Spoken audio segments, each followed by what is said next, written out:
네, 안녕하십니까. 태풍이 지나가고 많이 시원해졌죠? 더운데요? 오늘 다시 더워진 것 같습니다. 네, 더운 곳은 더운데 시원한 이곳에서 말씀을 듣는 게 최고의 휴가인 것 같습니다. 이렇게 시원하다 보면은 무슨 일이 생길까요? 잠이 와요. 눈이 스르르 감기 쉽습니다. 오늘 말씀의 제목이 무엇입니까? 그 눈을 뜨게 하여 어둠에서 빛으로잖아요. 그죠? 우리가 먼저 눈을 떠야 되기 때문에 말씀 들을 땐 절대 눈이 감기지 않도록 오늘은 특히 유의해야겠습니다. 눈을 번쩍 뜨고, 저 제목에서 가장 강조될 두 단어가 뭘까요? 눈과 빛, 눈빛. 살아있는 눈빛을 끝까지 유지할 수 있기를 기도합니다. 벌써 눈빛이 흐리멍텅한 사람이 있어요. 끝까지 살아있는 눈빛으로 말씀을 들을 수 있기를 기도합니다. 요절 말씀으로 18절, 26장 18절을 함께 읽겠습니다. 시작. 그 눈을 뜨게 하여 어둠에서 빛으로 사탄의 권세에서 하나님께로 돌아오게 하고 죄사함과 나를 믿어 거룩하게 된 무리 가운데서 기업을 얻게 하리라 하더이다. 거룩하신 하나님 아버지, 감사합니다. 이 무더운 날씨 속에서도 저희들을 지켜주시고 또 태풍 가운데서도 아무런 피해 없게 하여 주시고 시간 주일에 함께 모여서 하나님의 말씀을 듣고 신령과 신중으로 예배드리게 하심에 감사합니다. 하나님께서 오늘 말씀을 통하여서 사도 바울의 눈을 뜨게 하시고 사도 바울을 통하여서 수많은 영혼들의 눈을 뜨게 하신 것을 보고 듣고 배워서 우리의 눈을 뜨게 하신 주님을 다시 새롭게 만나고 또 우리가 우리의 주위에 있는 눈먼 사람들의 눈을 뜨게 하는 가장 귀한 인생을 살 수 있도록 도와주십시오. 한마디 말씀이 우리 심령 가운데 강력히 역사할 수 있도록 도와주시기를 간절하게 기도합니다. 감사하며 예수님의 이름으로 기도합니다. 아멘. 자, 지난 목요일에 태풍 카눈이 우리 땅에 상륙했습니다. 광주 지역은 그래도 별 피해 없이 지나갔는데 다른 지역을 보니 전신주가 막 쓰러지고 나무가 뽑히고 맨홀 뚜껑이 막 버스 안으로 올라오고 그런 걸 봤습니다. 제가 이런 태풍 피해 뉴스를 보고 있는데 옆에서 제 아들이 저에게 물었습니다. 아빠, 태풍은 왜 생기는 거예요? 이렇게 물었습니다. 태풍이 왜 생깁니까? 다 모르잖아요. 저도 잘 모릅니다. 그래서 생각나는 대로 이렇게 대답을 했습니다. 아, 브라질에 있는 나비가 날개짓을 해가지고 생기는 거야. 이렇게 대답을 했습니다. 전혀 아이가 이해할 수 없는 대답을 한 거죠. 그랬더니 후폭풍이 일어났습니다. 온갖 질문을 쏟아냈습니다. 왜 나비가 날개짓을 하는데 태풍이 생기냐? 왜 하필 브라질이냐? 온갖 질문 속에서 힘들어했었습니다. 저는 딱 나비 효과만 떠올랐습니다. 나비 효과가 무엇입니까? 나비가 날개짓을 하면 지구 반대쪽에서 뭐가 생긴다? 태풍이 생긴다. 이게 나비 효과잖아요. 작고 사소한 몸집이라도 엄청나게 큰 영향력을 끼친다. 이게 바로 나비 효과의 뜻입니다. 지난주 말씀에 이어서 오늘 말씀에서도 사도 바울은 왕과 총독들 앞에서 신문을 받고 있습니다. 여전히 그의 몸은 쇠고랑을 찬 죄수의 몸입니다. 이런 그에게서는 어떠한 희망도 소망도 발견할 수가 없습니다. 하지만 바울은 오늘 말씀에서도 왕과 총독 앞에서 담대하게 복음을 전합니다. 그리고 어떤 모양으로든지 로마로 나아가고자 하는 비전이 충만하였습니다. 이런 바울의 작은 몸짓이 400년 후에 로마를 복음화시키고 2000년이 지난 지금 전 세계를 변화시키는 엄청난 태풍이 되었습니다. 그 시작은 바로 눈먼 자의 눈을 뜨게 하는 것에서 시작이 됩니다. 오늘 말씀을 통해 주님은 우리의 눈을 다시 뜨게 하시고 우리를 통해 눈먼 자들의 눈을 뜨게 하시기를 원하십니다. 그리고 그 작은 시작이 결국에는 큰 태풍이 될 소망을 우리에게 보여주십니다. 우리가 말씀을 잘 새겨듣고 또 빛의 사자들이 되어 눈을 뜨게 하는 역사를 이룰 수 있기를 기도합니다. 옆 사람의 눈이 감겨 있어요. 눈을 지금 띄워주십시오. 3명이 감겨 있으니까 눈을 뜨게 하는 역사가 일어날 수 있기를 기도합니다. 자, 25장 1절을 보겠습니다. 지난주에 나왔던 벨리스 총독이 물러나고 베스도가 새로운 유대 총독으로 부임을 했습니다. 베스도는 부임하자마자 예루살렘으로 올라가고자 방향을 잡았습니다. 아마 그곳에 있는 종교 지도자들과 앞으로의 현안을 논의하면서 좋은 관계를 맺고 싶었기 때문일 것입니다. 그런데 이 종교 지도자들은 베스도를 보자마자 바로 바울부터 고소했습니다. 그리고는 다짜고짜 가이사라에 구금되어 있는 바울을 예루살렘으로 옮겨주세요. 이렇게 청탁을 하였습니다. 이동 중에 길에 매복하고 있다가 바울을 죽이려고 했기 때문입니다. 지난주 말씀에 들었던 작전과 똑같습니다. 2년 전에도 바울을 이동 중에 죽이려고 했고, 그때 40명의 결사대는 뭐라고 결단했습니까? 바울을 죽일 때까지 먹지도 마시지도 아니하겠다, 분명히 이렇게 결단을 했는데, 2년이 지난 지금까지도 살아있는 것을 보면 몰래 먹고 마시다가 다시 똑같은 작전으로 바울을 죽이려고 하고 있습니다. 보통 신임 총독이 이런 유력 인사들의 부탁을 들으면 바로 들어주는 게 좋을 것 같습니다. 바울이 누군지도 잘 모르고 죄수 한 사람 때문에 이런 유력 인사들과 관계성이 깨지는 것은 별로 좋지 않기 때문입니다. 그런데 베스도는 어떻게 대답을 합니까? 4절을 보겠습니다. 바울이 가이사랴에 잘 구금되어 있고 자신도 곧 가이사랴로 다시 내려갈 것이기 때문에 바울을 굳이 예루살렘으로 데려올 필요가 없다, 이렇게 대답을 했습니다. 그러면서 바울을 고발하려면 직접 가이사랴로 오세요, 이렇게 말을 했습니다. 베스도가 왜 이렇게 대답을 했을까요? 바울을 생각해서 이렇게 대답을 했을까요? 그냥 베스도가 만만한 사람이 아니었습니다. 업무 파악도 안 되어 있는데 보자마자 제수를 이래라 저래라 요청을 하니까 얼마나 기분이 나빴겠습니까? 박마 목자님이 서장으로 부임하셨는데 다음날 누가 와서 누구를 옮겨주세요, 풀어주세요 하면 얼마나 기분이 나쁘시겠습니까? 기분이 나쁜 거예요. 그리고 초장부터 기싸움에 밀리면 앞으로 힘들겠구나 해서 강하게 나간 것입니다. 근데 결과론적으로는 아무튼 이런 베스도로 인하여 바울은 목숨을 보호할 수가 있었습니다. 하나님께서 섭리 가운데 베스도를 세우시고 바울을 보호하신 것입니다. 6절을 보겠습니다. 베스도는 가이사랴로 다시 내려가서 다음날 바로 재판을 열었습니다. 그런데 예루살렘에서 온 유대인들은 고발만 이것저것 하지 아무런 증거도 되지 못했습니다. 베스도가 볼 때도 바울은 죄가 하나도 없었습니다. 죄가 없어 보니까 어떻게 됩니까? 그냥 풀어주면 됩니다. 그런데 베스도는 다음과 같은 제안을 합니다. 너 예루살렘에 가서 한 번 더 재판을 받아볼래? 이렇게 제안을 합니다. 9절에 보면 유대인들의 마음을 얻고자 했기 때문이라고 나옵니다. 아무래도 처음에 너무 강하게 나간 것이 계속 마음에 걸렸던 것 같습니다. 유대인들의 마음을 달래고자 바울을 예루살렘으로 데려가려고 했습니다. 그런데 바울이 어떻게 대답을 합니까? 우리 11절 같이 한번 읽어보겠습니다. 시작. 만일 내가 불의를 행하여 무슨 죽을 죄를 지었으면 죽기를 사양하지 아니할 것이나 만일 이 사람들이 나를 고발하는 것이 다 사실이 아니면 아무도 나를 그들에게 내줄 수 없나이다. 내가 가이사께 상소하노라 한대. 바울은 베스도의 제안을 이런 지하에 거절하였습니다. 그리고 묵직한 한 방을 날렸습니다. 내가 가이사께 상소하노라. 바울은 로마 시민권자입니다. 가이사에게 상소할 권리가 있었습니다. 그런데 당시 로마법을 보면 가이사에게 상소를 하게 되면 무조건 가이사에게까지 가야 됐습니다. 이 법은 황제의 권위를 높여주는 법이었기 때문에 이 사람이 무죄든 유죄든 사형이든 무조건 가이사에게 판결을 받아야 했습니다. 중간에 아무리 무죄로 밝혀져도 기각될 수가 없었습니다. 그래서 26장 32절을 보면 아그리빠가 베스도에게 이렇게 말하는 것입니다. 이 사람이 만일 가이사에게 상소하지 아니하였더라면 석방될 수 있을 뻔하였다. 상소 안 했으면 무죄니까 바로 석방될 수가 있었습니다. 죄수들의 소망은 빨리 무죄를 증명하고 감옥에서 나오는 것입니다. 바울도 로마법에 대해서 잘 알았을 것입니다. 가이사에게 상소를 하면 계속 옥에 갇혀 있어야 합니다. 그런데 왜 바울은 가이사에게 상소를 한 것일까요?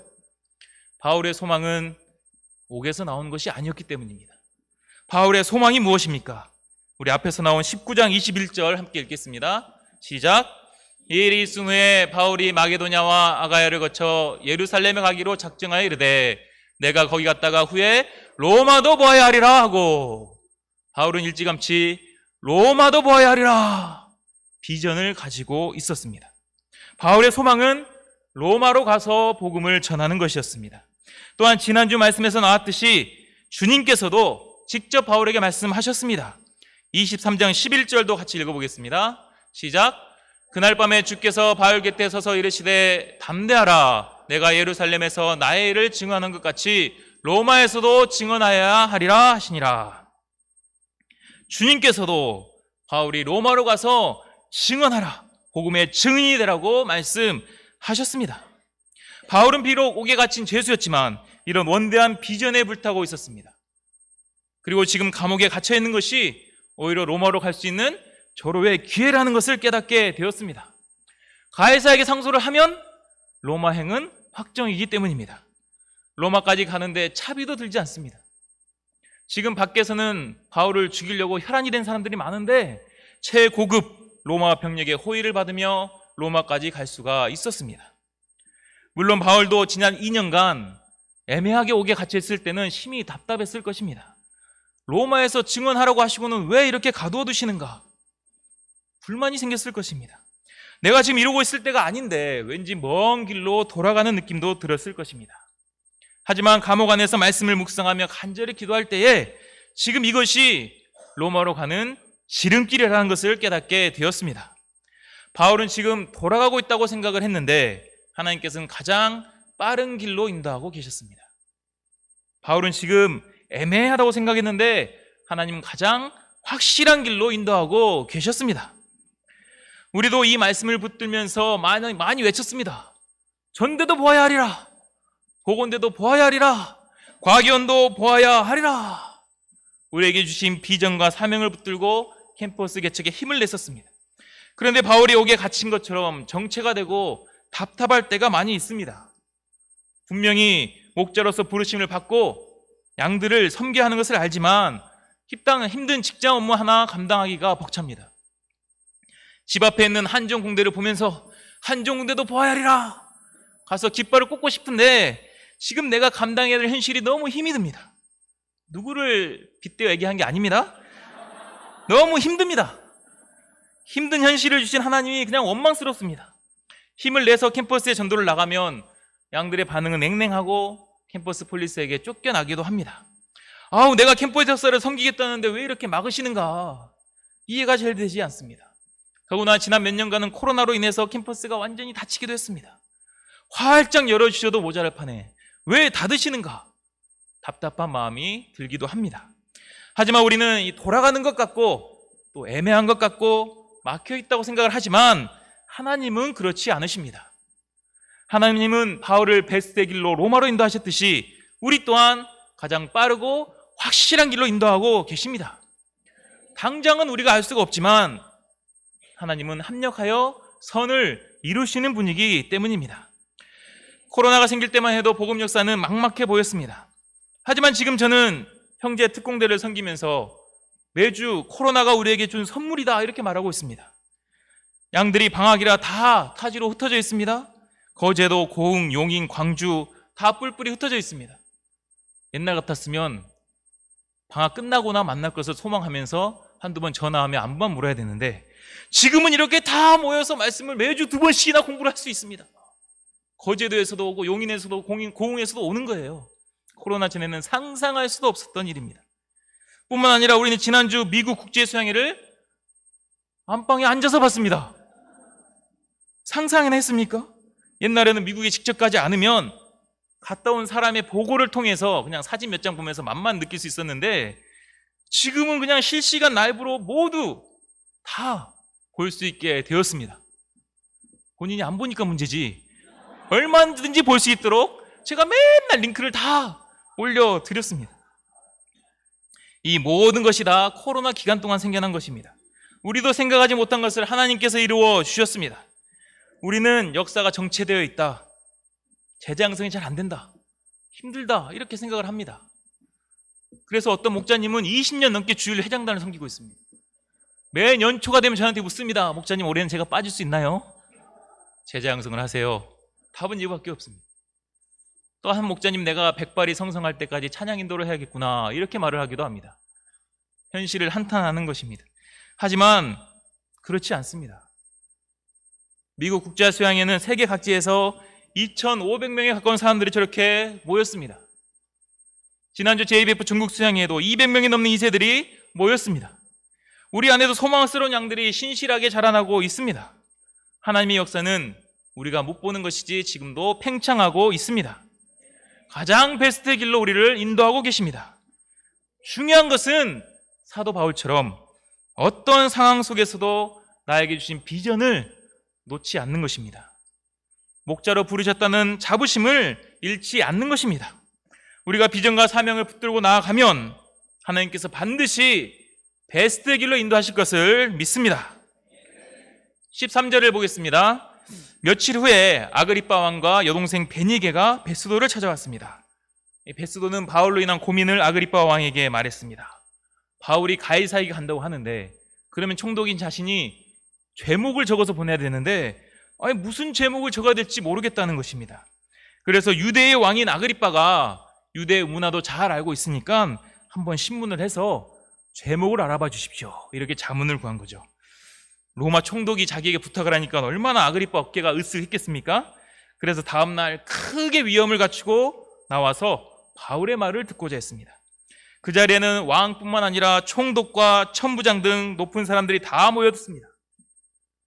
이 사람들 앞에 선 바울은 어떤 생각이 들었을까요? 휘황찬란한 모습에 쫄았을까요? 초라한 자신의 모습에 한탄했을까요?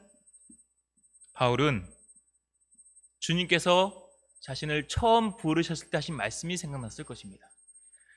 9장 15절 같이 읽겠습니다. 9장 15절 시작.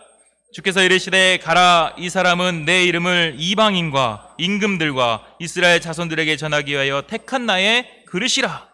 바울은 평생 이 말씀만 붙들고 지금까지 살아왔습니다. 전도여행을 다니면서 수많은 이방인들과 이스라엘 자손들에게는 복음을 전했습니다. 근데 주님께서 분명히 가운데 임금들과라고 넣어주셨는데 도무지 임금들에게 어떻게 복음을 전하는가 항상 고민했을 것입니다. 자기가 높이 출세해가지고 임금을 만날 수 있는 것도 아니고 만나달라고 애원한들 만날 줄리가 만무했습니다. 그런데 지금 바울은 임금들 앞에 서 있습니다. 이 임금들 앞에 복음을 전할 기회가 생긴 것입니다. 그래서 바울은 빌립보서 1장 12절에서 이렇게 말합니다. 형제들아, 내가 당한 일이 도리어 복음 전파의 진전이 된 줄을 너희가 알기를 원하노라. 지금 바울이 감옥에 갇힌 일, 이 당한 일이 오히려 복음 전파의 진전이 되었습니다. 누구도 예상할 수 없었던 일입니다. 우리도 당한 일들이 복음의 진보가 될 줄 믿습니다. 지금은 답답하고 매인 것 같고 길이 막힌 것 같아서 힘들지라도 이를 통해 복음의 진보를 이루시는 주님만 바라보면서 또 힘차게 믿음의 길을 걸어갈 수 있기를 기도합니다. 26장 1절로 가겠습니다. 아그리빠 왕은 바울에게 너를 위하여 말하기를 내가 허락하노라 이렇게 말을 했습니다. 자신이 무지라는 것을 한번 변론해 보라는 것입니다. 그런데 바울은 자신을 위한 변론을 하지 않습니다. 지금 바른 기회는 왕에게 복음을 전할 절호의 기회라고 생각을 합니다. 4절을 보겠습니다. 내가 처음부터 내 민족과 더불어 예루살렘에서 젊었을 때 생활한 상황을 유대인이 다 아는 바라. 여기서 젊었을 때를 영어로 봤더니 child입니다. 어린아이 시절, 어린 시절을 말하는 거예요. 바울은 지금 어린 시절 이야기부터 꺼내고 있습니다. 뭘 이야기하는 거예요? 아그리빠 왕 앞에서 인생소감을 발표하고 있는 겁니다. 인생소감을 발표하기 시작한 것입니다. 아마 바울의 인생소감은 이렇게 시작을 했을 것입니다. 제 인생소감 제목은 눈먼 자의 눈을 뜨게 해주신 부활의 예수님입니다. 파트 1, 저는 눈먼 자였습니다. 이렇게 시작을 했겠죠. 바울은 어린 시절 유대교에서 강엄한 파인 바리새인으로 살아왔습니다. 그 속에서 다른 바리새인들과 동일하게 하나님이 조상들에게 약속하신 것을 바라보며 살아왔습니다. 그 약속이 무엇입니까? 오늘 말씀 22장 하반절부터 23절에 나와 있습니다. 같이 읽겠습니다. 시작. 선지자들과 모세가 반드시 되리라고 말한 것밖에 없으니 곧 그리스도가 고난을 받으실 것과 죽은 자 가운데서 먼저 다시 살아나사 이스라엘과 이방인들에게 빛을 전하시리라 함이니이다 하니라. 구약에서 선지자들과 모세를 통해서 하신 약속이 바로 그리스도가 고난을 받으시고 죽은 자 가운데서 다시 살아나신다는 것이었습니다. 바울이나 바리새인들이나 유대인들이나 동일하게 이 약속을 소망으로 붙들고 살아왔습니다. 그런데 아이러니하게 바울은 이 소망으로 말미암아 지금 고소를 당하고 있습니다. 바울이 약속하신 그리스도가 누구인지 정확하게 알고 가르쳐주면 오히려 감사해야 할 것 같은데 유대인들은 바울을 죽이려고 한다립니다. 왜 그렇습니까? 그들의 눈이 감겨져 있기 때문입니다. 눈이 감겨져 예수님이 그리스도요 메시아이심을 보지 못하기 때문입니다. 그런데 바울은 자신도 본래 그런 자였다고 고백을 하고 있습니다. 자신도 눈이 감긴 자였습니다. 그래서 나사렛 예수를 이단으로 취급했습니다. 그 이름을 대적하며 많은 일을 행하는 것이 옳다고 여겼습니다. 많은 성도들을 옥에 가두고 스데반이 죽을 때도 앞장을 섰습니다. 회당마다 찾아가 성도들을 고문하고 강제로 신앙을 부인하도록 했습니다. 그럼에도 분노가 극에 달하여 외국에 있는 다메섹까지 찾아가 예수 믿는 자들을 다 잡아들이고자 했습니다. 여기까지가 바울의 BC 부분, 인생 소감의 BC 부분이었습니다. 바울의 소감을 듣고 있던 왕이나 총독, 임금들, 고관들은 이제 내용이 흠뻑 빠져들었습니다. 그때 바울이 외쳤습니다. 파트 2, 빛 대신 부활의 예수님을 만났습니다. 아멘 하셔야죠. 파트 2 하면 원래 아멘 하잖아요. UBF 법칙인데. 파트 2, 빛 대신 부활의 예수님을 만났습니다. 이렇게 나와야 돼요. 이게 라이프 소감의 법칙입니다. 13절을 같이 읽겠습니다. 13절 시작. 왕이여, 정오가 되어 길에서 보니 하늘로부터 해보다 더 밝은 빛이 나와 내 동행들을 둘러 비추는지라. 중동 지방의 정오 시간은 태양빛이 너무나도 강렬하기 때문에 사람들이 외출 자체를 하지 않습니다. 그 강한 태양빛보다도 훨씬 강력한 밝은 빛이 하늘로부터 나와 바울을 둘러 비췄습니다. 그리고는 음성이 들렸습니다. 사울아, 사울아, 내가 어찌하여 나를 박해하느냐? 가시체를 뒷발질하기가 내게 고생이니라. 나는 내가 박해하는 예수라. 그 강력한 빛은 바로 부활하신 예수님이셨습니다. 예수님께서 박해자 바울을 찾아오신 것입니다. 이 예수님으로 인하여 바울은 감겨져 있던 눈이 번쩍 떠졌습니다. 눈이 떠지자 자신이 핍박하고 대적하던 예수님이 바로 구약에서 약속하신 그리스도요 메시아이심을 깨닫게 되었습니다. 이 예수님께서 바울에게 말씀하십니다. 16절을 읽겠습니다. 시작. 일어나 너의 발로 서라. 내가 내게 나타난 것은 곧 내가 나를 본 일과 장차 내가 내게 나타날 일에 너로 종과 증인을 삼으려 함이니. 예수님께서 바울을 찾아오셔가지고 눈을 뜨게 해준 이유가 무엇입니까? 눈을 뜨게 해서 잘 먹고 잘 살도록 하기 위함입니까? 아닙니다. 내가 너에게 나타난 것은 너로 종과 증인을 삼으려 함이니 라고 분명하게 말씀하셨습니다. 17절에서도 말씀하십니다. 이스라엘과 이방인들에게 내가 너를 구원하여 그들에게 보내어 라고 말씀하셨습니다. 예수님이 바울을 찾아오셔서 구원하신 것은 이스라엘과 이방인들에게 보내기 위함입니다. 그러면 종과 증인으로서 이스라엘과 이방인들에게 가서 구체적으로 해야 할 일이 무엇입니까? 오늘 요절인 18절을 같이 읽겠습니다. 시작. 그 눈을 뜨게 하여 어둠에서 빛으로 사탄의 권세에서 하나님께로 돌아오게 하고 죄사함과 나를 믿어 거룩하게 된 무리 가운데서 기업을 얻게 하리라 하더이다. 바울의 눈을 뜨게 하신 주님께서 이 바울을 통해 하실 일은 그 눈을 뜨게 하는 것입니다. 여전히 눈이 감겨 어둠 속에서 사는 자들에게 복음의 빛을 비추어 빛의 세계로 나아오도록 하는 것입니다. 죄와 사탄의 권세 아래에서 사는 자들에게 복음의 빛을 비추어 하나님께로 돌아오도록 하는 것입니다.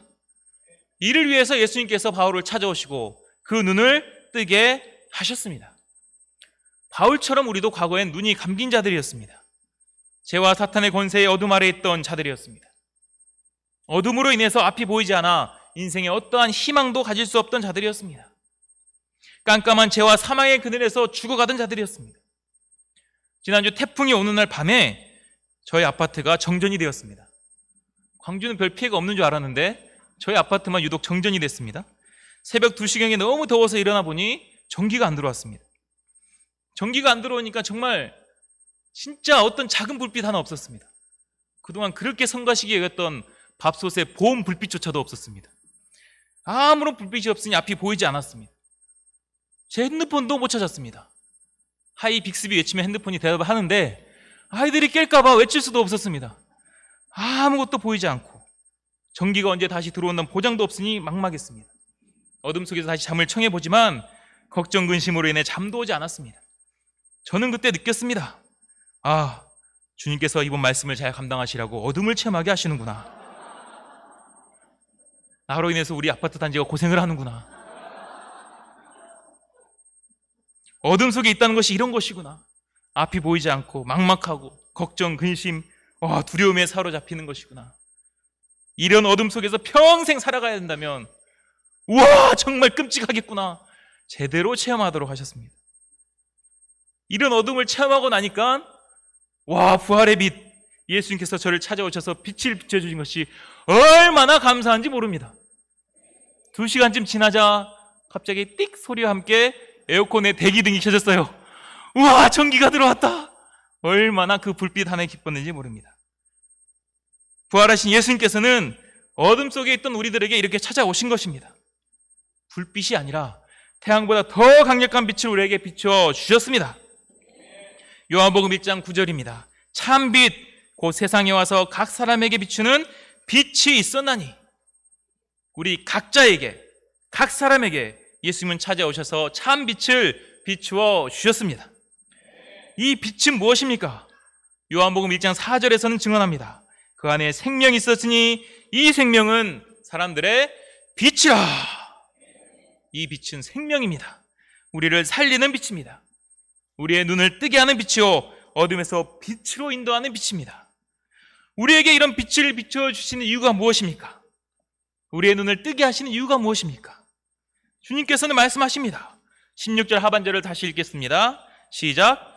내가 너에게 나타난 것은 곧 내가 나를 본 일과 장차 내가 내게 나타난 일에 너로 종과 증인을 삼으려 함이니. 우리를 주님의 종과 증인으로 삼고자 하기 위해서입니다. 이 주님께서 명령하시는 것입니다. 일어나 너의 발로 서라. 내가 너를 구원하여 그들에게 보낸다. 그 눈을 뜨게 하여 어둠에서 빛으로 인도하라. 우리의 눈을 뜨게 하신 것은 뜬 눈으로 잘 먹고 혼자 잘 살아라는 것이 아니라 뜬 눈으로 어둠 속에 있는 영혼들을 빛으로 인도하라는 것입니다. 눈이 감겨있는 자들의 눈을 뜨게 하라는 것입니다. 그래서 우리를 빛의 사자라고 부르십니다. 빛을 전하는 자들로 임명하십니다. 이 말씀은 우리에게 부담만 팍팍 주시는 말씀이 아닙니다. 이럴 거면 왜 내 눈을 뜨게 하셔가지고 고생을 시키시는가 이런 생각하면 안 됩니다. 안 그래도 사도행전 말씀 들으면서 부담이 팍팍 느껴지는데 오늘도 부담 한 스푼 추가요! 이렇게 생각해도 안 됩니다. 우리가 그 눈을 뜨게 하는 삶이 정말 위대한 삶이요 승리하는 삶이요 무엇보다 내가 계속 빛 가운데 거하는 삶이기 때문입니다. 언제 눈이 감깁니까? 아무것도 하지 않고 있을 때 스르르 눈이 감깁니다. 말씀을 듣고 있어도 말씀을 듣고 있지 않으면 눈이 스르르 감기는 거예요.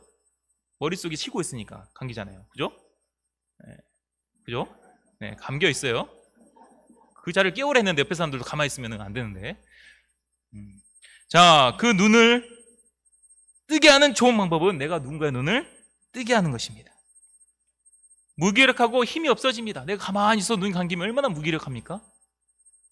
그러면 내가 세상 속에서 눈뜬 자로서의 빛의 사라자로서의 자신감도 사라집니다. 그런데 오늘 말씀에서 바울의 모습이 어떠합니까? 29절을 한번 읽어보겠습니다. 29절 시작. 바울이 이르되 말이 적으나 많으나 당신뿐만 아니라 오늘 내 말을 듣는 모든 사람도 다 이렇게 결박된 것 외에는 나와 같이 되기를 하나님께 원하나이다 하니라. 바울이 지금 어디 노숙자들 앉혀놓고 이야기하는 게 아닙니다. 죄수들 앞에서 자기를 얘기하고 있는 것이 아닙니다. 바울 앞에는 지금 왕과 총독과 높은 고관들이 있습니다. 사람들은 왕을 보면서 이렇게 인사합니다. 제가 왕과 같이 되기를 원하나이다. 총독 앞에서도 아부를 떨 때 제가 총독처럼 되기를 원하나이다 이렇게 할 거 아닙니까? 그런데 바울은 지금 이 높은 사람들 앞에서 나와 같이 되기를 하나님께 원하나이다 이렇게 당당하게 말하고 있습니다. 나처럼 살라는 것입니다. 내 삶이 정답이라는 것입니다. 바울이 볼 때 아무리 너희들이 크게 위엄을 갖추고 있고 휘황찬란한 옷을 입고 있어도 그 내면은 어둠으로 가득 차 있었습니다.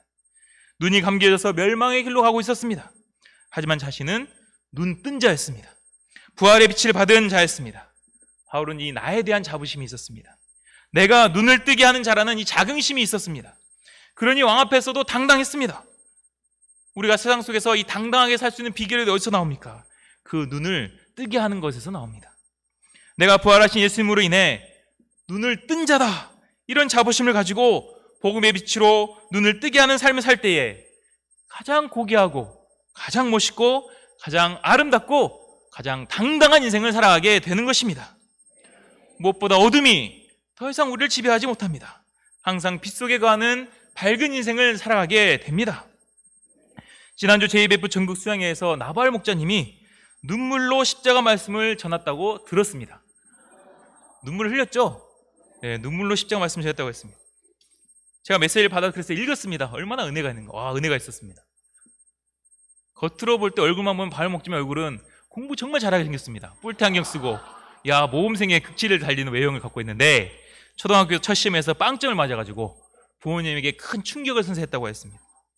중학교 시절에는 친구들에게 매일같이 맞고 빵 셔틀도 하고 숙제를 대신해주는 학국 피해자였다고 했습니다.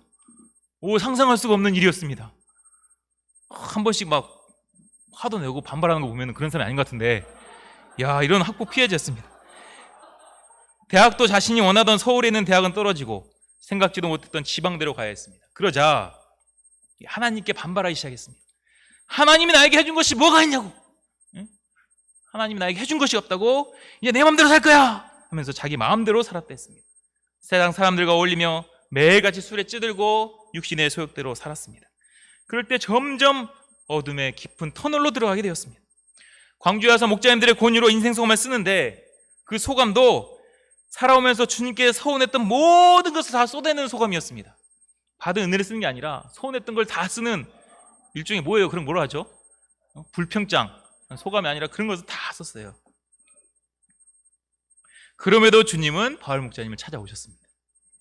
십자가에서 자신을 위해 목숨까지 내어 던지신 이 주님의 사랑을 보게 하셨습니다.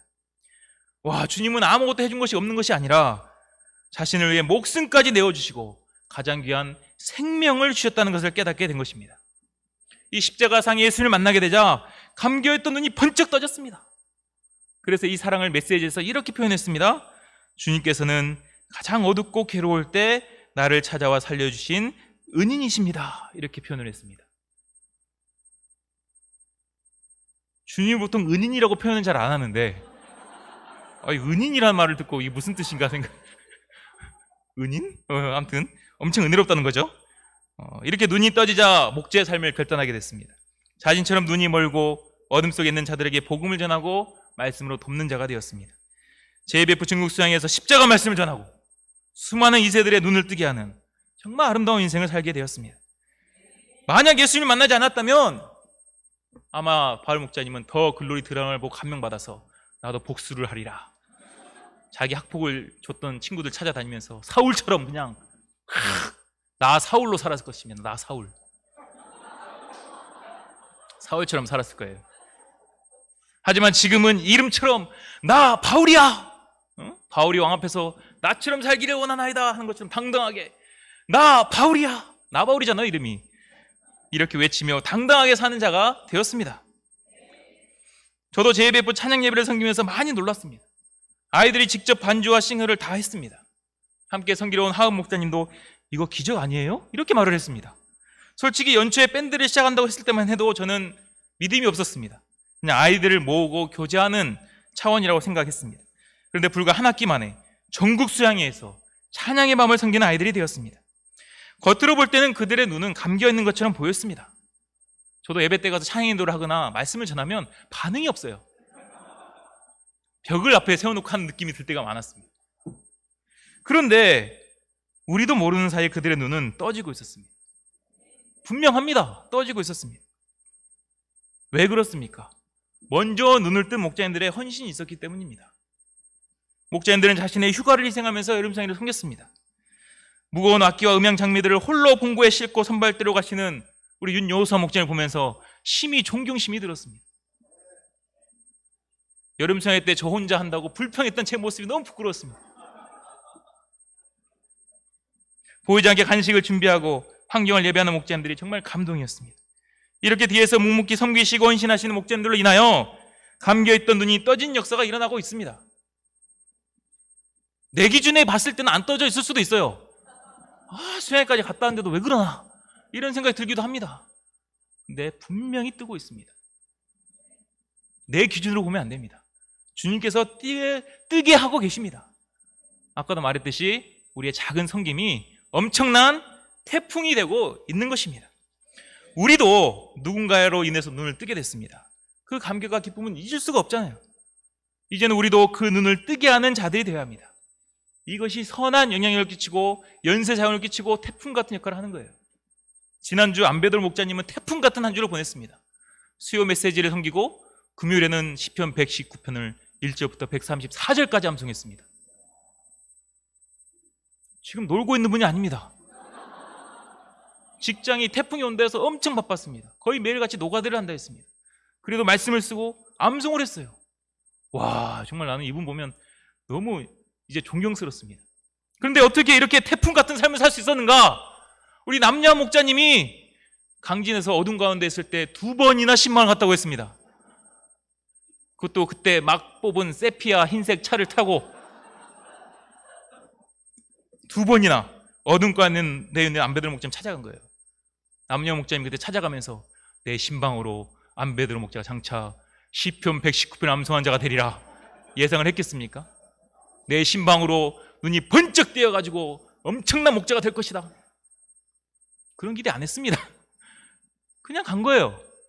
어둠 가운데 있으니까 불쌍해서 그냥 찾아간 것입니다. 그런데 그 빛이 지금 와서 태풍처럼 작용하고 있는 것입니다. 우리는 이걸 믿어야 됩니다. 이걸 믿고 어둠 속에 있는 자들에게 빛의 복음을 전해야 하는 것입니다. 눈이 감긴 한 영혼을 불쌍히 여기고 사랑해야 합니다. 우리가 하는 이 모든 섬김과 헌신들이 어떤 나비 효과를 일으킬지는 아무도 알 수가 없습니다. 분명한 것은 주님께서 태풍으로 바꿔주신다는 사실입니다.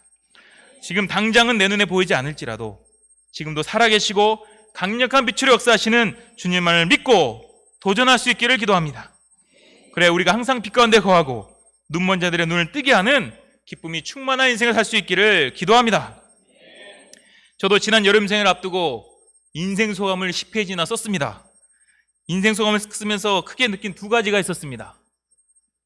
참 내가 소망이 없던 자였다와 근데 어떻게 지금 목자로 살고 있지? 이 2가지가 가장 크게 와닿았습니다. 제가 목자로 살고 있는 모습을 보면 저도 놀랍습니다. 특히 풀타임 목자로 사는 것은 더 놀랍고 다 놀랍니다. 그런데 제가 이렇게 살고자 한 것이 아닙니다. 어렸을 때부터 난 장차 목자가 돼야지, 풀타임으로 살아야지 결단한 적도 없습니다. 저는 그럴 깜냥도 되지 못한다고 생각했습니다. 그냥 내 한 몸 잘 추스르면서 살아가도 잘 사는 것이라 생각을 했습니다. 그런데 하나님의 크신 은혜가 저를 이렇게 인도했습니다. 양떼 시인 스데반 목자님의 컴퓨터 배워볼래요? 이 한마디 말이 저를 지금까지 이곳에 있게 하고 이렇게 단위에서 말씀을 전하게 할 줄은 꿈에도 몰랐습니다. 주님께서 저를 불쌍히 여기신 것입니다. 바울처럼 눈이 멀고 가시채를 뒷발질하고 있던 저를 긍휼히 여기시고 먼저 찾아와 주신 것입니다. 빛 대신 예수님을 만난 후에 제 인생은 변화되었고 눈이 떠졌고 어둠에서 빛으로 나온 인생을 살게 되었습니다.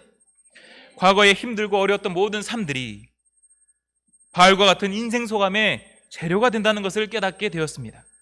나의 삶 속에 역사하신 주님을 증거할 수 있다는 것이 얼마나 큰 축복인지를 알게 하셨습니다. 내가 누군가의 눈을 뜨게 해줄 수 있다는 것이 얼마나 기쁜 것인지를 많이 깨닫게 됩니다.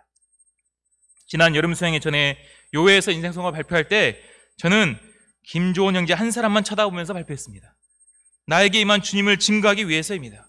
이제가 듣든지 아니 듣든지 모르겠지만 발표를 했을 때 제 내면에 기쁨이 있었습니다. 조원 형제가 수양회에서 자신의 인생에 대해서 이야기하고 말씀 통해 받은 은혜를 길게 이야기하는 것을 보면서 조금씩 눈이 떠지는 모습에 감사하였습니다. 수양회 때 형제 분반을 섬기는데 분반원이 12명이었습니다. 아시겠지만 항상 수양회 하면 분반원이 12명이면 한 4명 정도 모이겠구나. 제가 믿음 없이 이렇게 생각을 하고 있었어요.